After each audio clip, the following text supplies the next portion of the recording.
Hello and welcome to Choose a Fi. Today on the show, we have a fun one. For a long time now, I've actually wanted to change up the format of the podcast a little bit. And this episode is the first foray into that.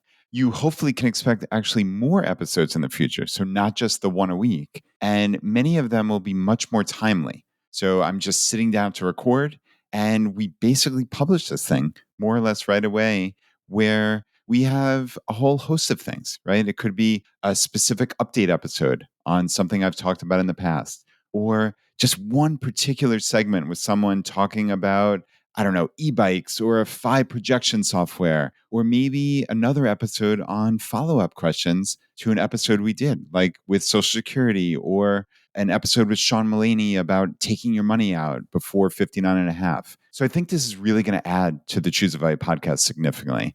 And I also honestly think publishing this particular episode will embolden me to do a lot more of these episodes where I just sit down, record, and publish a shorter episode on a random Friday. So definitely stay tuned. Today's update is actually on health and fitness. And this is part one of hopefully many more on this particular topic, which I think is really critical to all of us, not only pursuing Phi, but just anyone trying to live a better life. And that's really one of the secret sauces behind what we're doing here. We're not just working on money, we're working on living a better life. So I had mentioned a while back, after having Dominic Cortuccio on the podcast in episode 419, where he talked about your bold move for 2023, that 2023 was going to be my healthiest year ever. And it's been a long, winding journey, and I've learned a lot of things. And I really learned a lot about fitness, muscle building, and strength building. And even though for years I was a member of CrossFit and I've been healthy for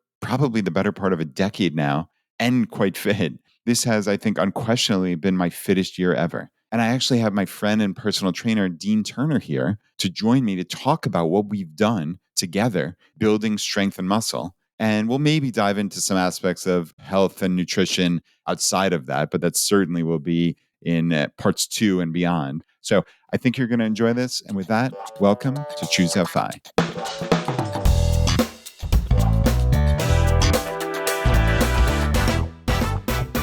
Dean, thank you so much for being here. This is going to be fun. Brad, absolutely. Thank you for having me. Happy to be here. Yeah. So, okay.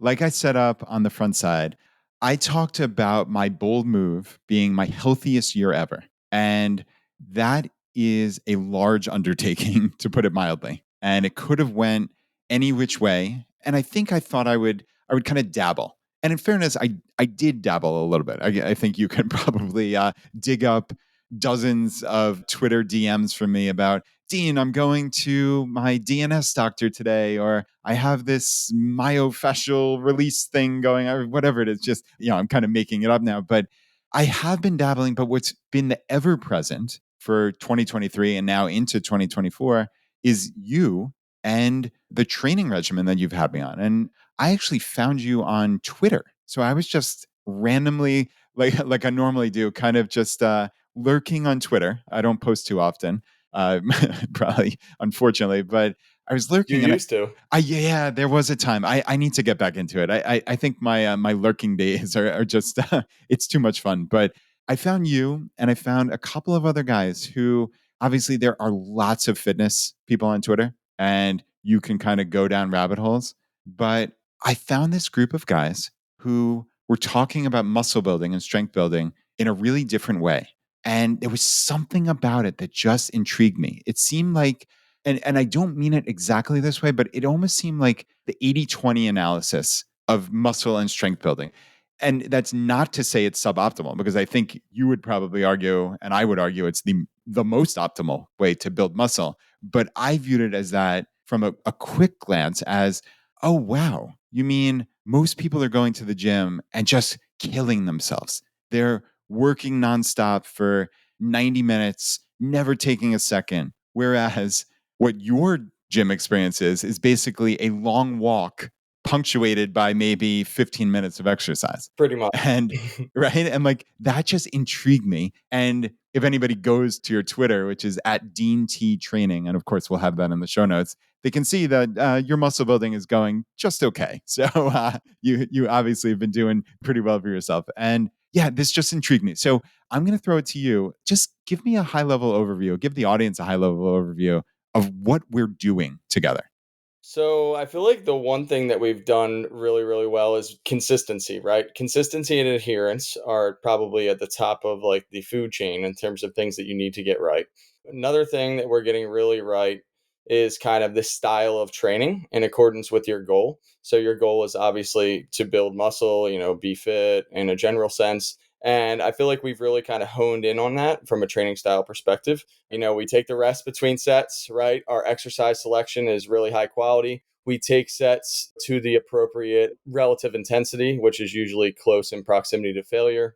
We train each body part relatively frequently, usually twice per week on average, maybe not super directly, but at least indirectly. We get enough rest, we eat our protein, we eat enough calories, and voila, the magic kind of happens. So that's what we've done really, really well. There hasn't been a lot of pitfalls along the way. And I think it's because we've been really set up for success because the expectations weren't like overly lofty, which you talked about. People go in the gym, they kill themselves, they always think more, more, more. And I think one of the things that maybe drew you to me and draws people to me on Twitter is I'm telling people, whoa, chill out. More is better to a point, right? But it's not, you don't want to just go in the gym, kill yourself. Recovery is a huge, huge, huge thing. So that's something you really need to hone in on if you're going to be successful, at least with muscle building, hypertrophy, whatever you want to call it. But yeah, that's kind of like the overview of what we've done really well. And like I said, no real pitfalls in the last year or so. Yeah, it's been amazing. It really has. And I think when I kind of said the 80/20 analysis, I think what I mean is it just seems like a smarter approach. And I think that's what intrigued me. I'm always looking for almost like phi. Phi is like to me a superpower. It's like the secret to the universe. And your training style seemed like a secret to the universe. And Dean, I actually sent you this article probably about a month ago. This was Men's Health, which for a lot of people, that's kind of like one of the preeminent sources of information for fitness, which for better or for worse. And they had an article called The New Science of Muscle. And interestingly, it was like reading your Twitter. It was as if they went to your Twitter account and just highlighted the absolute best of the best. And it was really some things that a lot of people don't think about. It was about giving yourself a rest. And I think that's one of the hallmarks of the training that we're doing is when I finish a set, and like you said, these sets are intense. They're not just like, oh, I'm stopping at a number, right? I think so many people go in and they just randomly pick a weight. They randomly say in their head, hey, I'm going to do 12 reps. And you get to the end of the 12 reps and they just stop. And there's no rhyme or reason to that. It's not like anything happened at the end of the 12th rep to make them stop. They could have maybe done 15, they could have maybe done 25, but they just stopped because that's the number. And I think what we've done is say, you have to get pretty darn close to failure on each set. And now, naturally, like you caveated, certainly is it depends on your goals. It depends on where you are in your training, of course. But for at least the last 6 months, I've been getting pretty close to technical failure. So basically, I stop when my last rep has slowed down to a point where I cannot adequately complete the next repetition with perfect or pristine, as you'd call it, form, right? Mm-hmm. To quote Dean. So Yep.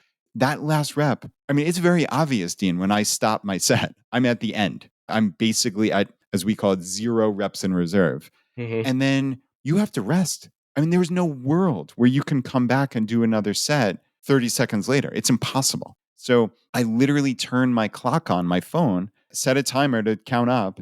And when I get to 3 minutes, that's the absolute bare minimum. Then I start figuring out, do I want to go back and do my next set or do I need a little more rest? Right. So, Right. and I want you to talk about that in a minute, but just real quick from this Men's Health thing. So it's give yourself a rest. They say 2 to 3 minutes. I think we say 3 minutes minimum. Embrace machines. Now, this is really surprising for a lot of people who have heard barbell, barbell, barbell. And another caveat is to say, you and I are not arguing that every other style of fitness is bad. Like we're not wading into any of these religious wars of fitness or nutrition or anything. Not at all. We're just saying this type of training works exceptionally well for us and what our goals are. So clearly, barbells are fantastic, but to build precise muscle and target those precise muscles using the machines that are built to specifically target that muscle, makes a whole lot of sense, right? So that was kind of cool. And then they talk about essentially toning down the volume, which I think is kind of another way of saying like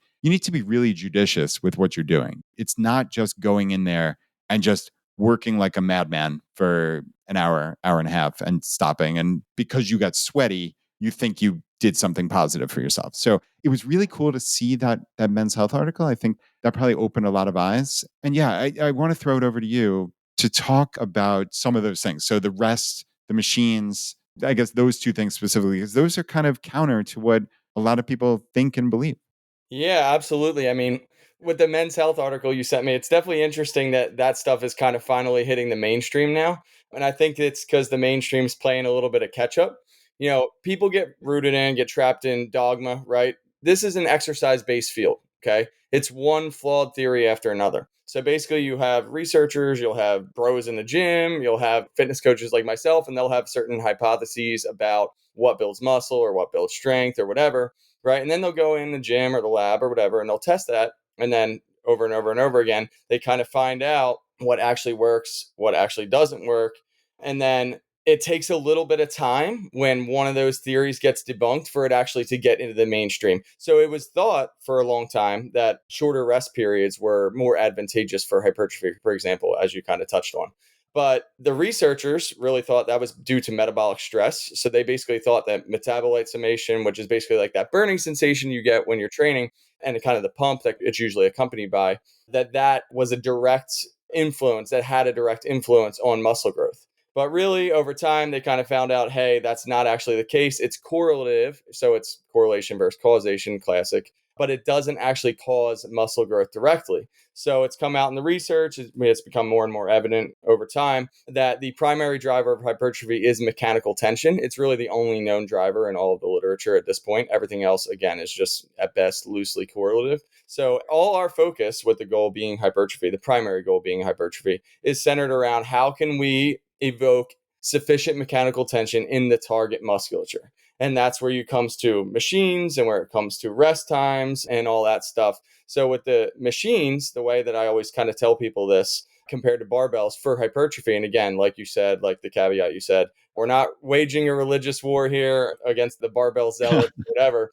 But with machines, right? They're very specific to the task that we're trying to accomplish, task that we're trying to do, which is, again, evoke sufficient mechanical tension in target musculature. So, for example, if you were to compare like a flat barbell bench press with a flat machine press, right? Flat barbell bench press has a higher coordination demand. It has less external stability. You're probably more reliant on some ancillary musculature. Whereas with the flat machine press, lower coordination demand, higher external stability. Obviously, it moves in a fixed pattern, lower reliance on ancillary musculature. So what happens is when you go to produce any kind of force, right, or do any movement in your everyday life, you get a signal from the brain, so a signal from the motor cortex. And if you just think of it in units, right, so like you get a signal the size of 100 units, okay? Okay. When that 100 units gets kind of sent down to the working muscle or to the working muscles that are going to be doing the movement, doing the exercise, with a barbell bench press, because there's a higher coordination demand, there's a higher reliance on ancillary musculature, lower external stability, which means you have to internally stabilize. You might only get, of those 100 available units,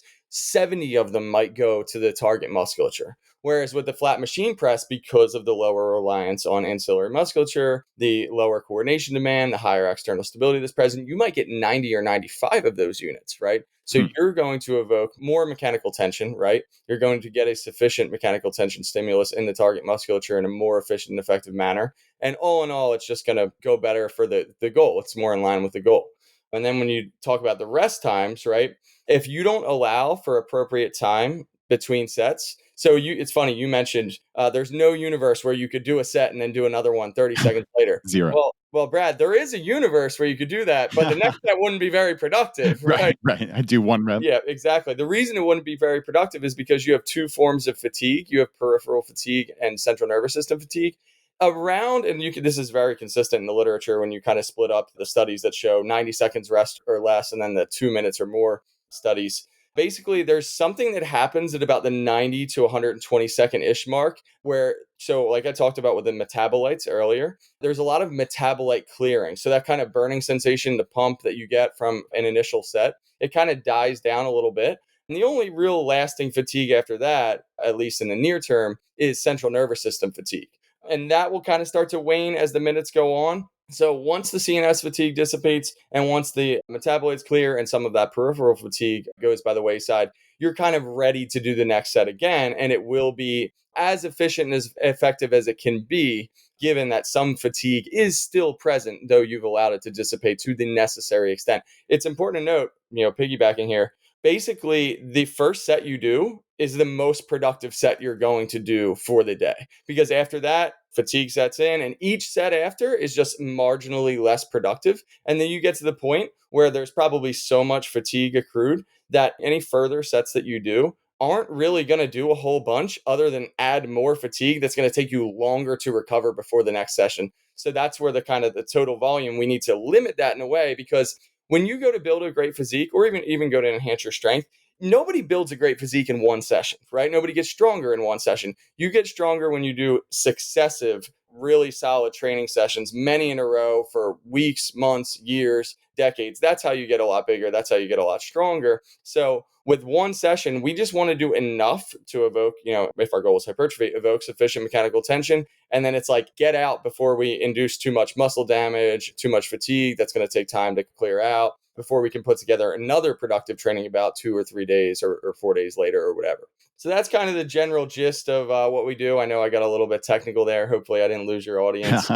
No. But, had to answer that question in full. But men's health has seemingly finally picked up on what some of us who are really, in this niche, really dedicated to it, because hypertrophy is just basically my lone specialty in this niche. I know some other things, but that's my major specialty. And it's good that Men's Health, a big publication, like you said, for better or for worse, is picking up on this so that the masses can get quality information and they're not being peddled misinfo anymore with like the short rest times and only barbells all the time and all that.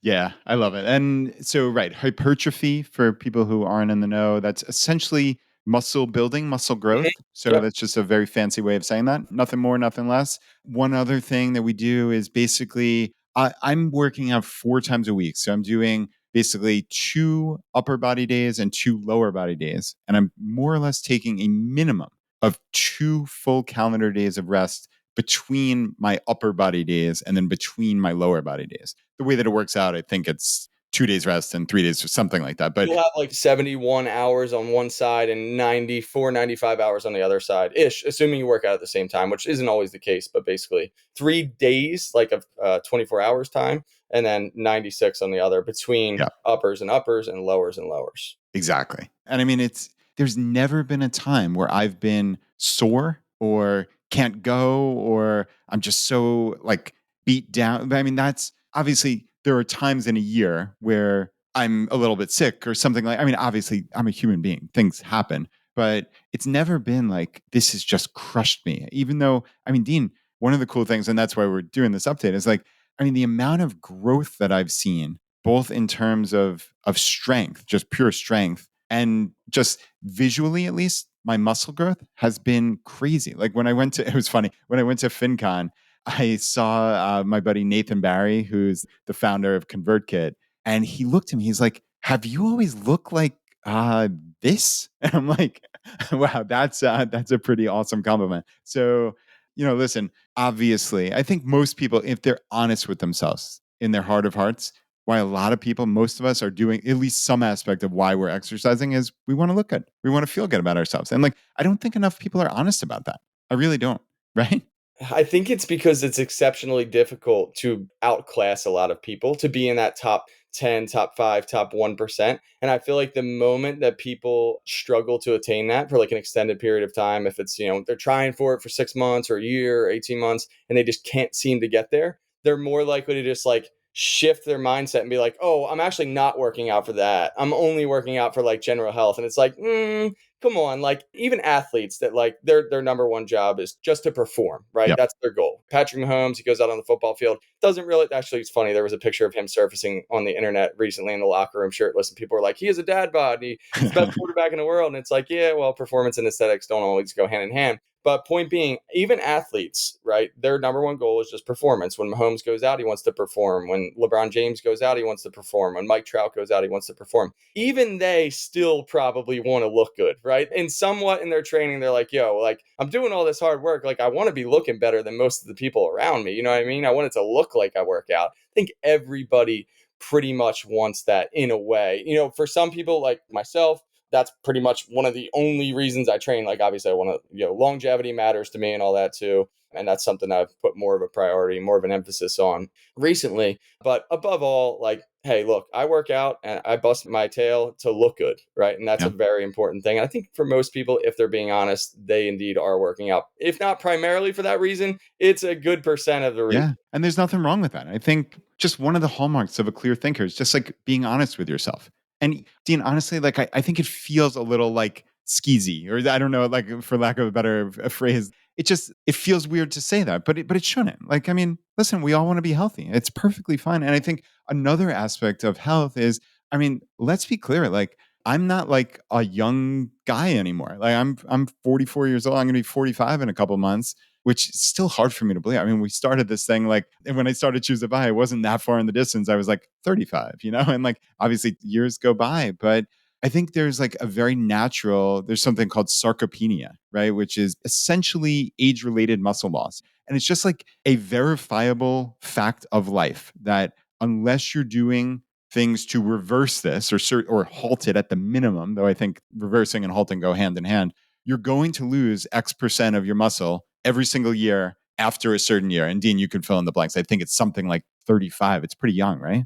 Yeah, it might start at 35, 40. There's a genetic component to it, but you're absolutely on point with that one. Sarcopenia, that will set in if you do not regularly do weight bearing activities, basically, is what you need. So, yeah, even if you put the vanity to the side, like just for longevity purposes, for general health, like doing some resistance training. And this isn't one of those things where I feel like people will be like, oh, he's someone who he resistance trains, so he's biased towards that work. Look, you don't have to do the exact style that I do, but I would go as far as to say that probably everybody on the planet that has the ability to, that's healthy enough to, and has access to the necessary equipment, should be resistance training at least a couple times a week. It doesn't need to be anything crazy. It doesn't need to be 4, 5, 6 hours, but hey, 2, 3, 20, 30-minute sessions, that can really, really do a lot of damage in a good way for you on the long term as far as longevity, general health, staving off sarcopenia goes, and all that.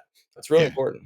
It's so important. And I think this is something that Dr. Peter Attia talks about all the time. He has I think the most recent incarnation of it is the centenarian decathlon, or you might call it the centenarian Olympics. It's essentially, like you keep saying, the word longevity. It's thinking about, okay, I understand I have a lifespan, which is how long I'm going to live, but how can I increase my health span? And I think this is something I've focused on with this healthiest year ever. And it's understanding like, look, this sarcopenia is a biological fact.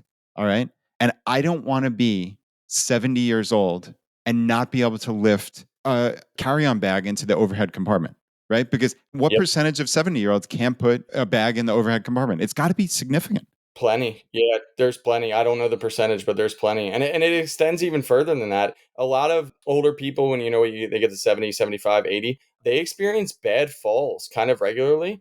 And that can legitimately be, it might not kill you right then and there, but that can basically be a death sentence in a way, because then you become really immobile. You can't move at all, can't get any steps. And then it's just like a domino effect. And a lot of that is due to the fact that they don't do any weight bearing activities, which is Yeah. not a good thing. It's funny. I had a guy who was, at the time, he was the oldest guy that I'd ever trained. And he came in, this was an in-person client. And he actually didn't even end up becoming a client of mine. This was just a free trial to see if he was going to sign up, which the gym offered at the time.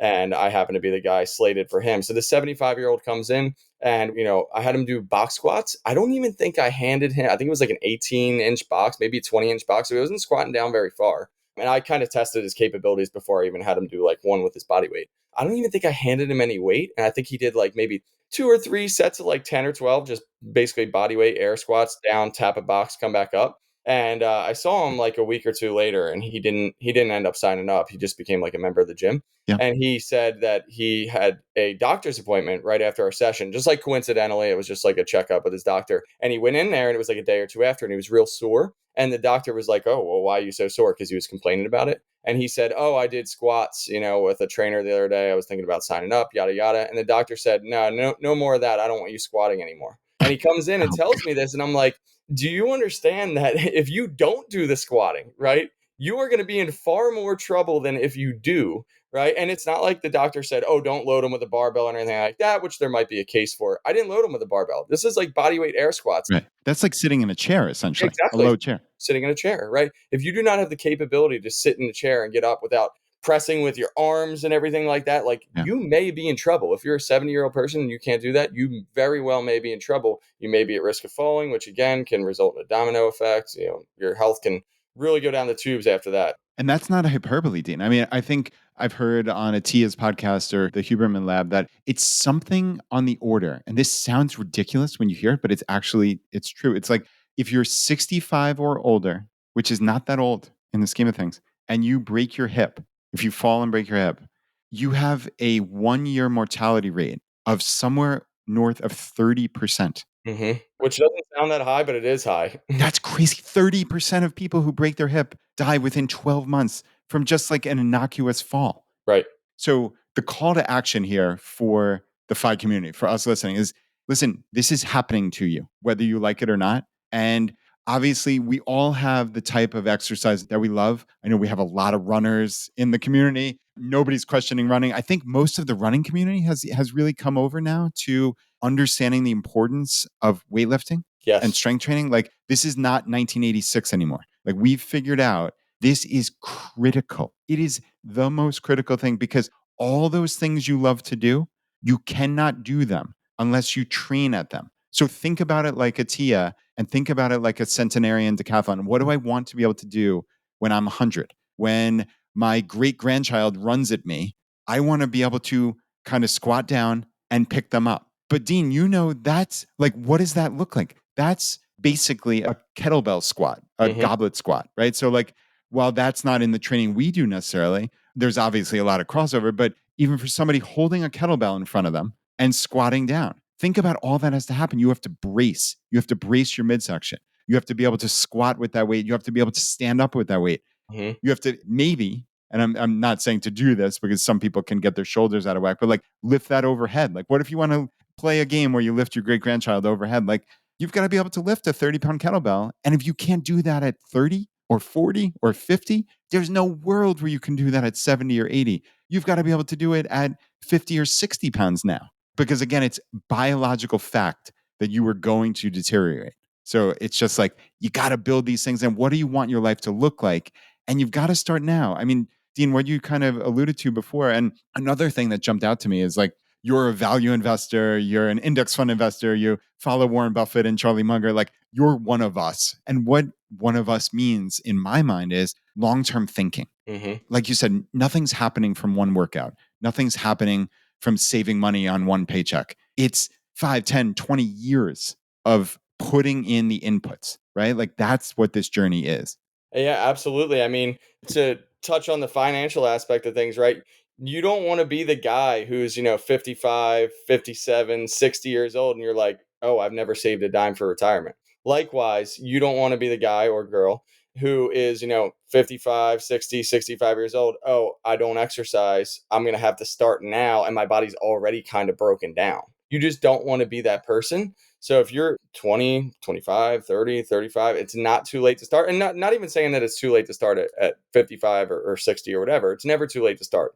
But you want to get ahead of that, right? You don't want to be that person in that spot trying to play catch up, trying to do things already with a broken down body. So the call to action is definitely, hey, you don't have to dedicate your entire life to this. You're not becoming Ronnie Coleman. You're not becoming a professional athlete. Like, just start going to the gym, right? Or maybe even training at home if you've got some equipment there 2 times a week, 20 minutes, right? And you can, this is something I heard from Tim Ferriss and James Clear on Tim Ferriss's podcast. I think it was Clear who said that if he can't get in his full 45 or 60-minute workout, he'll just kind of reduce the scope, but he'll still get something in. And he'll be like, all right, I got 15 minutes today. I'm going to bust something out, just to reinforce that he is a person who regularly exercises, adheres to his schedule, even when things are tough. We get it. Everybody's got a tight schedule. 20 or 30 minutes can be kind of hard to come by for some people. But look, if you bake that in, it's going to have a very profound effect on your life, not only in the near term, but in the long term, which is, as we know, is most important. Agreed. Yeah. So, Dean, I think that is a perfect stopping point for this initial touch point. I think, as I see it, like hopefully this whetted people's appetites for, hey, this is pretty interesting. And more importantly, this is a really fundamental part of living a better life, which really is one of the secret sauces of Choosify. It's not just about the nuts and bolts of money. We would have went away 6.5 years ago if this was just like the boring, hey, let's get our money right. This is about living a better life. So I think we should wrap it up here and throw it out to the audience. So send us in questions about anything we talked about today, anything about muscle building, strength building, any aspects of health. I know we're going to do a round two. So people can send us those questions, feedback@choosify.com, or really the easiest way is just get on my newsletter, which you can just find at choosify.com/subscribe, and then just literally hit reply to any of those emails. I get every single one. So just send in your questions about health and fitness,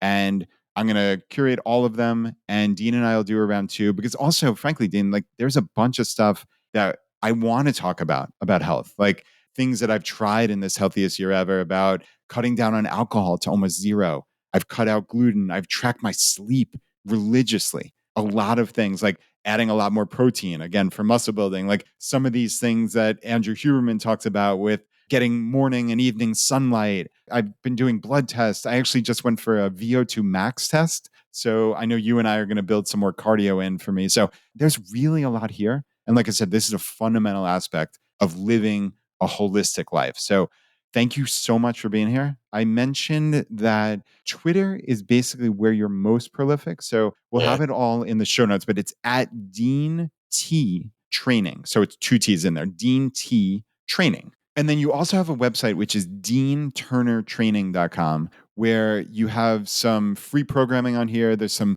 group programming, group training. And of course, you have the one-on-one training like we do, which this has been the absolute best money I've ever spent on my health, bar none, end of story. So thank you, my friend, for really helping make this a wonderful year for me. Absolutely, Brad. It's been honestly an honor to work with you. I think, like you kind of mentioned at the outset, not only are we kind of a coach client pair, but we're also, friends now. So Yeah. it's been a great working partnership. And to your audience, the two things that affect all people, no matter what, are their finances and their health. So, as we already know, if they're listening to you, they probably are getting their finances in check if they don't already have them in check, and their health, super important too. If they don't have that in check, they can kind of start here. We can act as their first resource into that. Yeah, I love it. Absolutely love it. All right, my friend. Well, thank you. And this is part one of the health and fitness episodes. And thanks for joining me in the future. And like we said, send your questions in. All right. This is a crowdsourced personal finance show. This is a crowdsourced show. Send them in to feedback@choosify.com. Or really, the easiest way is to get on my newsletter. I send this thing out every Tuesday. And if you hit reply to any of them, I look at every single reply. So choosify.com/subscribe, or just in the upper right-hand corner of any page on the Choosify website, you'll see a way to opt into this. So, all right, definitely send those questions in, and we're going to have some fun updates on this. So thanks again for listening.